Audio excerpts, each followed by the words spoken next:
As this recession becomes manifest, you might see this reflexive Pavlovian move into the dollar. It's just a rewind of carry trades. So this happens with the yen too. So people borrow in yen, they borrow in dollars, they buy higher yielding currencies and higher yielding debt. And then when things go sour, they have to unwind that trade so that they sell their domestic holdings and they have to buy back the dollar to close out the trade. So there might be a window where the dollar rises. But then after that, I think we're going to see a really significant plunge in the level of the US dollar. Say not just against other foreign currencies, not just in the FX market, but you'll see it really manifest and bite hard when it comes to the dollar versus hard assets. And that includes base metals and energy, and especially precious metals. Michael Pento, president and founder of Pento Portfolio Strategies, is an expert in financial markets and investment strategies. According to Michael Pento, the US dollar's status as the world's reserve currency is waning as countries like Russia, China, and Brazil increasingly opt to hold their reserves in gold and other assets instead of US dollars to safeguard their wealth. In 2023, an estimated 20% of global oil was bought and sold in currencies other than the US dollar. Countries like Iran and Russia, under heavy US sanctions, are not the only ones looking to diversify. Even Brazil, the UAE, and Saudi Arabia are moving to protect themselves from the impact of Western sanctions on oil and other commodity trade. China is selling off its US dollar assets to move away from the dollar further, and China and Russia have bought record levels of gold in recent years. In the current scenario, Pento foresees a possible short-term rise in the dollar's value during a recession as investors unwind carry trades. However, he predicts a significant decline in the dollar's value against other currencies and precious metals. In 1971, the Bretton Woods system was abolished, and gold was allowed to be appreciated against the dollar. It is continuously appreciated till date. Due to this dollar slide against gold, today's value of gold per ounce has reached $2,335, and $35 today can buy only 0.014 ounces of gold. This is not an 88% depreciation of the dollar. Actually, since 1971, the dollar has lost 98.6% of its value and retains only 1.4% of its value. Regarding the role of gold in a portfolio, Michael views gold as a tool for preserving purchasing power, not an investment. He suggests increasing gold holdings up to 20%, but warns that banks may sell gold to raise funds in a liquidity crisis, potentially affecting its value as a safe haven. Now, we present the clips of Michael Pento's insights from his recent interview. Before we continue to delve into this discussion, please subscribe to our channel and activate the bell icon for timely updates. I believe that the dollar, well, let's not start what I believe. Let's just start with what's been happening. So the US dollar has been losing its world reserve currency status for a very long time. And there's many reasons for that. First of all, one of the primary reasons is the use of tariffs and usurpation of foreigners' bonds, their currency reserves. So, for example, if you have an argument with the United States can tell Russia, your bonds that you actually sold us more goods and services than we sold you, so you have a surplus. You're going to place your currency reserves in our treasury market and in our dollars, and then when we have a fight with you, we're going to tell you that they are not yours anymore. So they say, and then Russia and China and Brazil and all those other countries that keep their currency reserves with dollars, they're saying, well, we're going to obviate your ability, preclude that from happening. So we're going to sell treasuries and we're going to sell dollars and buy gold. And we're going to hold our own wealth in our possession.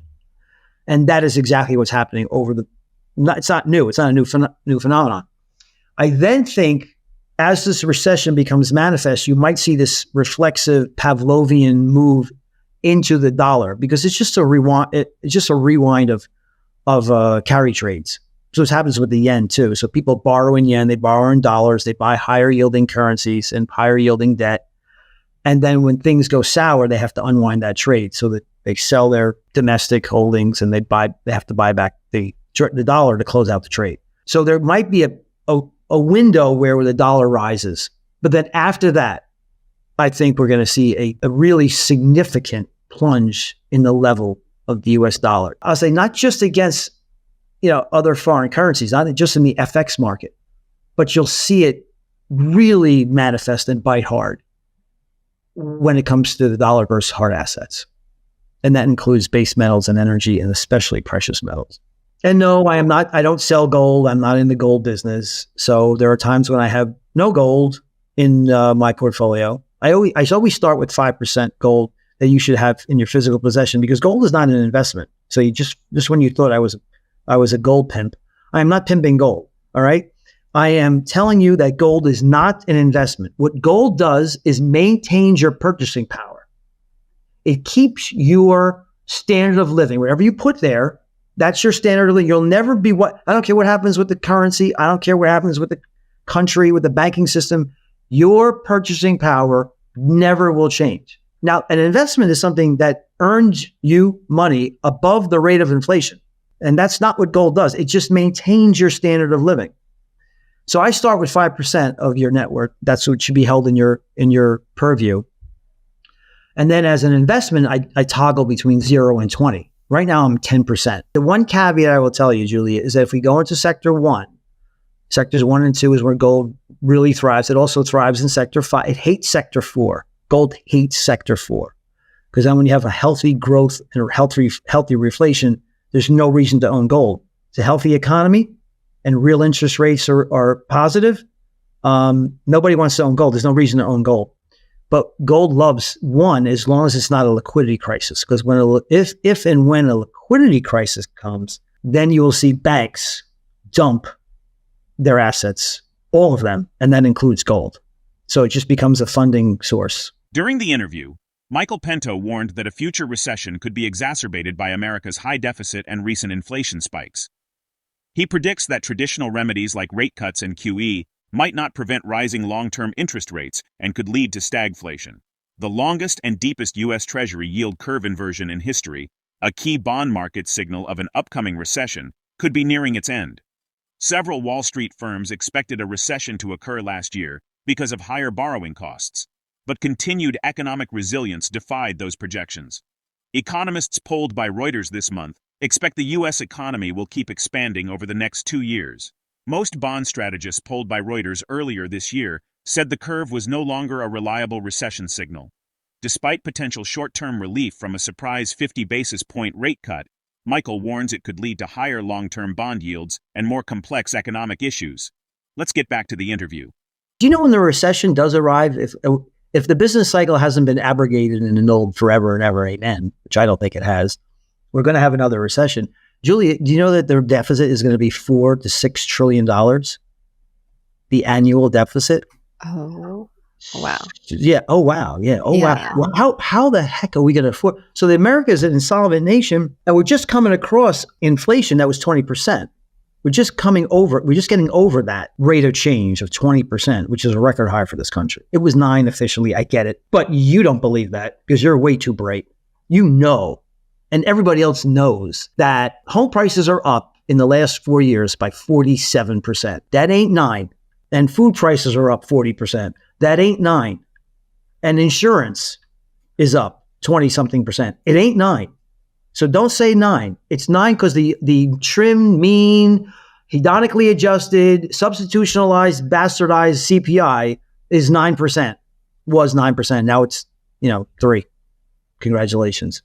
So what I'm trying to say is that if the Fed was to do that same playbook all over again, they're doing it from 2 new launch pads. One is an insolvent nation that has been ravaged by inflation. Those two things, Julia, are brand new.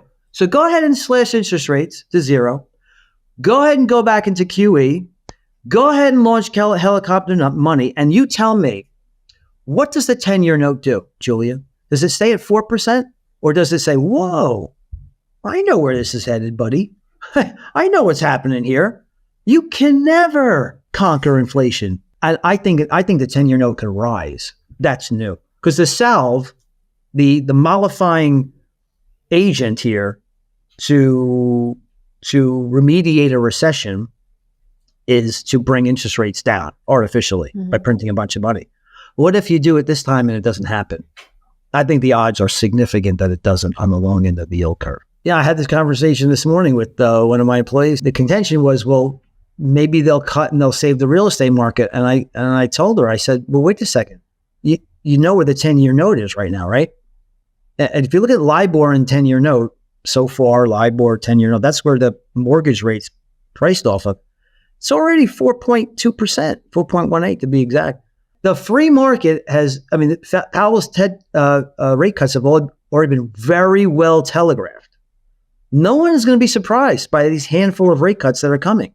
What he would have to do, Julia, is he would have to surprise the market with a 50 basis point rate cut on Wednesday. And that would really get things going, and the commodities and the dollar would crash and commodities would soar, and maybe you'd get some relief in the housing market. But what would be housing prices would go higher from where they are. So you get the rate down a little bit.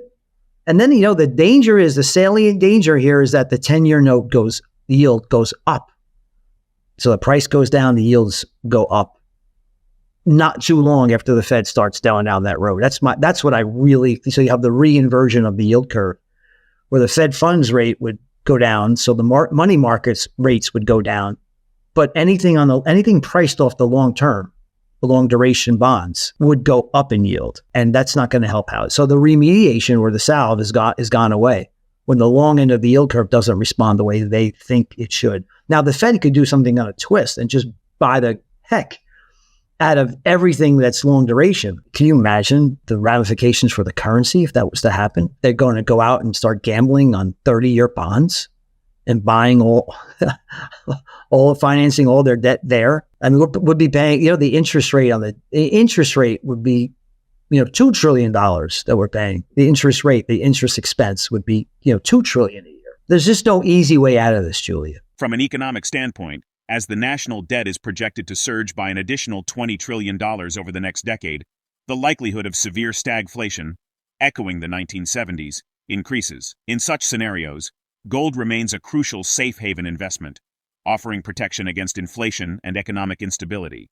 Given these economic forecasts, how do you adjust your investment strategy to navigate potential stagflation and shifting market conditions? Drop your thoughts in the comments section below. If you find this video informative, don't forget to support our channel and turn on notifications to stay informed about our latest videos. See you in the next video.